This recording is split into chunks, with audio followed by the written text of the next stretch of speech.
بسم الله الرحمن الرحيم، وبه نستعين، والصلاة والسلام على أشرف المرسلين سيدنا محمد عليه أفضل الصلاة والتم التسليم. السلام عليكم ورحمة الله وبركاته. أهلا وسهلا بكم كل أصدقائي متابعين ومشاهدين قناة إلكتريك ميكس. برحب بكم جميعا وبتمنى من ربنا يكونوا في أسعد حال. فيديو النهاردة نشوف فيه مع بعض إن شاء الله ده ريسيفر هيليوتك الصيني قاطع باور. عندنا الريسيفرات في ريسيفرات صيني بس بيكون يعني منتجها كويس أو بيكون الجودة بتاعتها كويسة. مش كل الصيني بيكون يعني حاجات وحشة. فده من أنواع الصيني اللي يعتبر كويسة ويعتبر جيدة.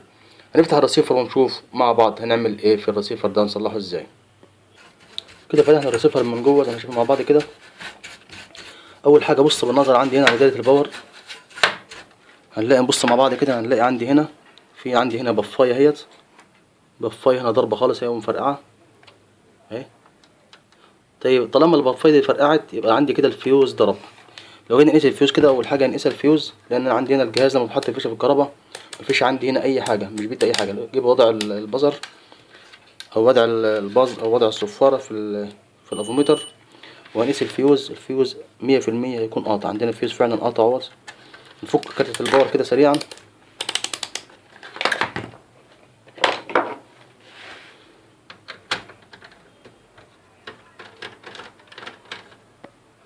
بعد ما فكيت كارتة الباور نبتدي نشيل السوكت او نفك السوكت بتاع التغذية بتاع كارتة الباور نفسها 220. وهنبتدي عندي هنا نشوف مع بعض كده البفاية اهيت اللي هي مفرقعة. هنبتدي اول حاجة نفك البفاية ديت. يعني لو جينا نقيسها البفاية تلاقيها 100% هتديني قياس، هتديني مقاومة، لان كده ضربة، فمعنى كده ان يا اما شورت يا اما تديني مقاومة، مقاومة اقل من قيمتها. نقيس مع بعض كده البفاية راكبة هنا عند المنطقة ديت كده، مدياني كام؟ 260 مثلا اوم. وكده مدياني المفروض نفس الرقم برضو او رقم اقل شوية، نفس الرقم. هنشيل البفاية ديت او هنفكها.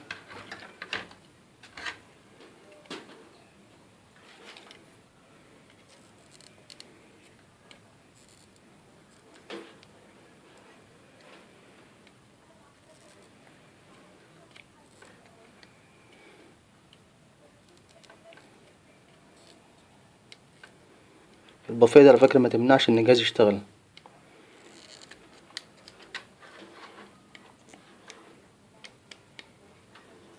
كده فكيت انا البفاية. نبص مع بعض كده، عندي مفرقعة اهيت. البفاية دي رقمها 471 كيلو على 1 كيلو فولت، 471 كيلو. طيب البفاية ديت هنركنها على جنب دلوقتي كده. اول حاجة اتأكد عندي هنا ان البفاية لما ضربت ممكن تكون عملت عندي حاجة في السيليكونات، اللي هي 4 سيليكونات بتاعت التوحيد دول. فانا اول حاجة اتأكد ان السيليكونات مضربتش.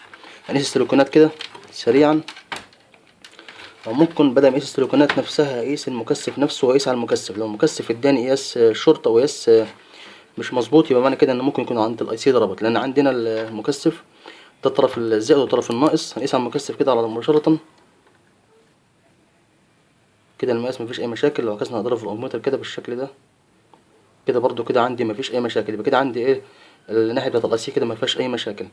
لو قسنا السيليكونات هنا كده قياس سريع كده، انا قيس قياس عكسي بس كده.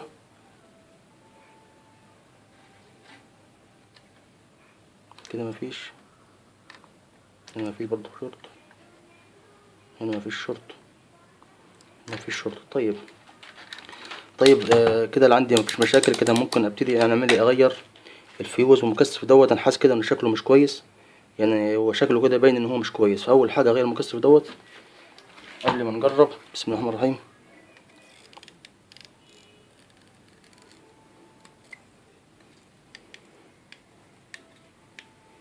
المكثف شكله بيوحي ان هو مش كويس. مش مهم مش مهم انه يكون باين عليه هو فعلا المكثف مرتفع من تحت فعلا شويه اهوت، وممكن ده يكون سبب ان خلى البف. بس لا، ما ليش علاقه ان يخلي البفايه تضرب. هنجيب مكثف تاني واركب المكثف دوت، الناقص مع الناقص والزائد مع الزائد. الجزء المظلل ده يكون هو الناقص، هيكون بالشكل ده.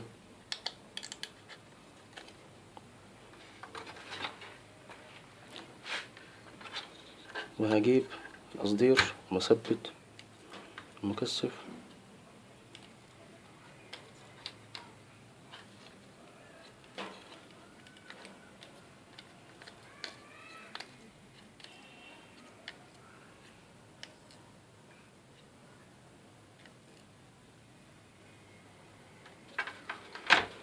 وابتدي اقصف اطراف المكثف الزيادة ديت كده بالقصافة.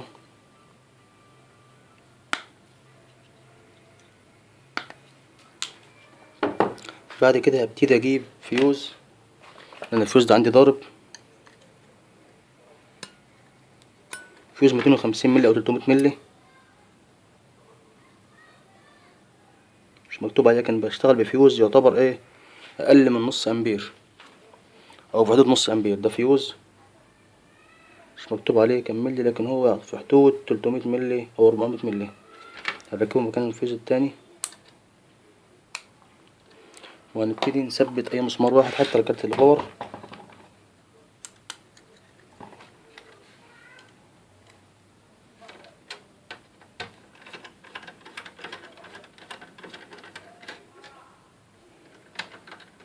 وابتدي اركب سوكت التغذية،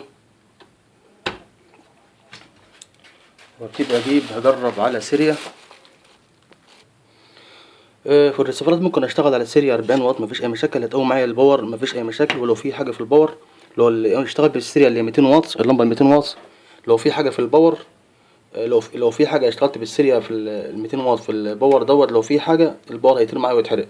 لكن في اللمبه ال 40 واط لو اشتغلت في حاجه في الباور ممكن اللمبه تنور معايا. فانا اشتغل على لمبه 40 واط. هنحط الفيشه بتاعت الكهرباء كده، بسم الله الرحمن الرحيم، وكده احط فيشه الريسيفر في السيريا 40 واط اللي قلنا عليها كده، بسم الله الرحمن الرحيم. كده الجهاز الحمد لله اشتغل معايا اهو مباشرة على طول اهو.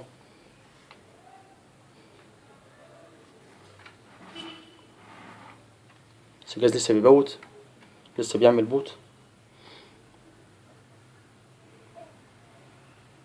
كده الجهاز اشتغل، اطلع بالقنوات كده اهو. ده كان عطل سهل جدا وبسيط جدا. حاجة بس أخيرة، بس إن أنا عندي هنا البفاية ديت، هشوف بفاية في أي صفر عندي لأن ما عنديش وقت، احنا حاليا منها جديد، وأركبها مكان البفاية اللي احنا فكيناها ديت. ويبقى كده الفيديو بتاعنا خلص. فيديو سهل جدا وبسيط. أشوفكم إن شاء الله فيديو جديد، والسلام عليكم ورحمة الله وبركاته.